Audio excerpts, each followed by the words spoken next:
So you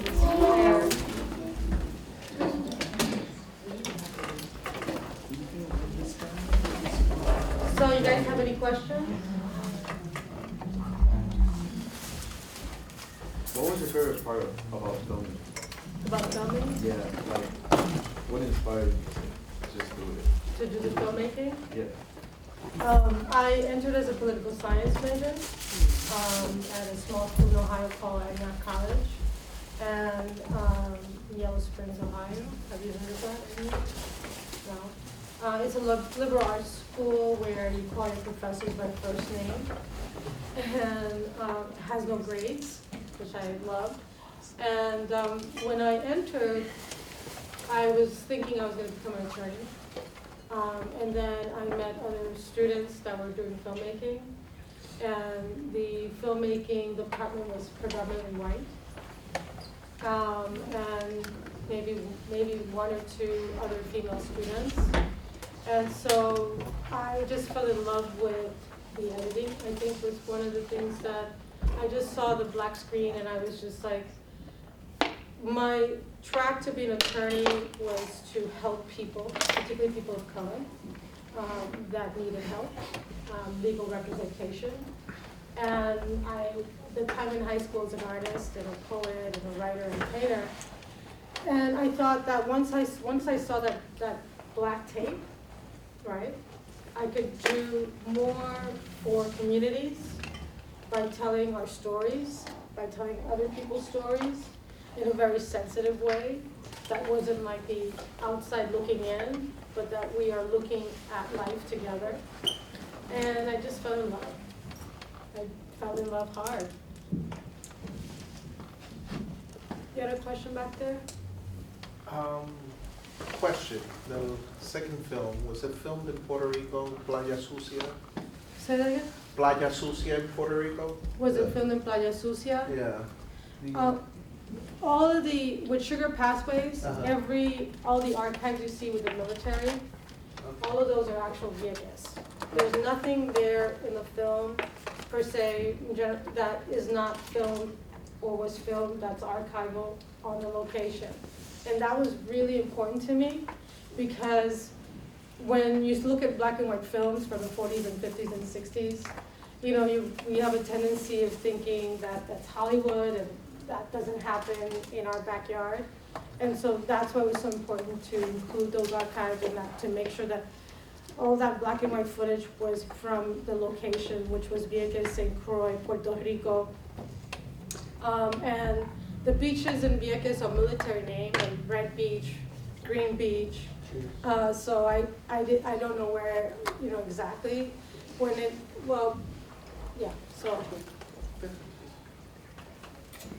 For like other films, did you have to get like permission to film anywhere? I didn't have to get permission, but I had to get everyone that was interviewed, they had to sign a release form. It's really important as filmmakers that we have people sign release forms, that they give us the rights to either film them or use their music, because the legalities is really real. And even for the music score, I wanted to use a very popular song for Sugar Pathways. The licensing would have cost me $35,000. And and $35,000, and that was just for 5 years of use. So I had to give up like the really cool song that I thought would open up my movie to hiring someone to do the whole music composition so that I didn't have to have to go through any legalities with recording studios. What was your biggest difficulty filming a documentary versus a narrative? That's a really good question. You know, I film and edit everything I do. Even when I entered into college, I was filming my own stuff. And at that time in college, I was also acting in friends' movies, right? They're both very different. And they both require a commitment. They- tomorrow school is working last day, or for last day. You were at now, several days in November. They require like a certain type of, and I don't wanna like make it like downplay it or overplay it or put it in a separate box each thing, because the first films that were made were actual documentaries. And I think you guys are studying, have you guys been studying that? About the first moving images were just somebody moving across the road, and Con Edison was filming that, right? In fact, they filmed those first films are shot, some of them, you know, this thing about first this and first that I'm trying to get out of, but when those pioneering films were created, they were shot in the Virgin Islands, oddly enough. Some of these black and white films. The thing about documentary filmmaking, it's such a journalistic aspect, and as documentarians, we don't get credit for creating these type of films that are asking deep-hearted questions, and that we're, you know, diving into more than just a 5-minute newsreel that is, you know, that you just see a flash of, you know, 20 minutes, or we're diving in, or not 20 minutes, but a few minutes of news stuff. We're going into locations where we're risking our lives. The Vieques film that you haven't seen, I lived in the bombing range for 3 months, off and on, with protesters, right? And I was telling students yesterday that I was talking with, that I actually wrote a letter to my mom, and I was very serious about it, that I was okay if I was to die. Because when you're shooting in a bombing range, there are bombs everywhere. We were really lucky that the Vietnam veterans that went to the bombing range had cleared up a lot of the bombs, and they created a safety net for people to come in, because there were a lot of journalists, right? So that Johanna back then was prepared to, you know, risk it all to get the story. And we were filmed 3 times a day by soldiers in the air, helicopters, and soldiers in the helicopters. And we, you know, one night the reason why I wrote my mom and said, hey, you know, just made my peace with that, was because the Navy was saying through the radio that they were coming in to get these protesters, and it was being told that they were coming at night. They really came at like 3 or 4 in the morning. But the people that I was with at this particular campsite, they had a plan to exit and not let the Navy arrest them. And that plan was to go through the back of their campsite into the lagoon area where there were mines. And so I was like, you know, I'm gonna follow them, because this is a story. Capturing them running through this lagoon out in the middle of the night at 12 a.m. Yeah, I'm gonna catch them doing that. I wanna be a part of that. Now, how do I negotiate with the US Navy that I'm here to tell a story, that I'm not a protester? You know, those lines required a lot of thinking ahead, because at one point, 53 people were in the bombing range, and I was filming them, and they all got arrested. And they were from 80-year-olds to like 16-year-olds. So that's a different type of, and they were free because of the footage that I shot. Because when I filmed it, the soldiers, the Navy soldiers, put the handcuffs in the back of them. Like if they were criminals, they were civil disobedient protesters. And so they were supposed to put the handcuffs in front of them. That footage that I shot showed to about 2 million people in Puerto Rico, and the federal judge played it in court, and all 53 of those people were released. Now me, who was filming it, I had made some good friends with some of the reporters there, and the reporter had gotten beat up by one of the soldiers, and then like they put him back out with the group. And I spoke to him and I said, hey, what's going on? He said, listen, you gotta get rid of your tape. I just got beat up, my camera got smashed, right? For all of you who are going out to places and shooting protesters, I mean, they're out there. So I would ask, if I was you, I would ask myself questions about how to shoot guerrilla filmmaking documentary, especially this time where people are fighting for transgender rights, people are fighting for racial equality. You know, there's a lot of things happening that are just equivalent to when I was shooting this. the thing is that when that person told me, hey, you know what, you gotta get rid of that tape, I got a serious blessing because I started researching. I was living in New York and I started researching what this was. I had no idea this story. I stumbled into this story. So to tell you how I managed to get not arrested, because if you got arrested by the federal government as a protester, you spend 6 months in prison, in federal prison. And I could not risk that story. I could not risk being locked up. But my assistant had already been arrested, and she was coming up to court.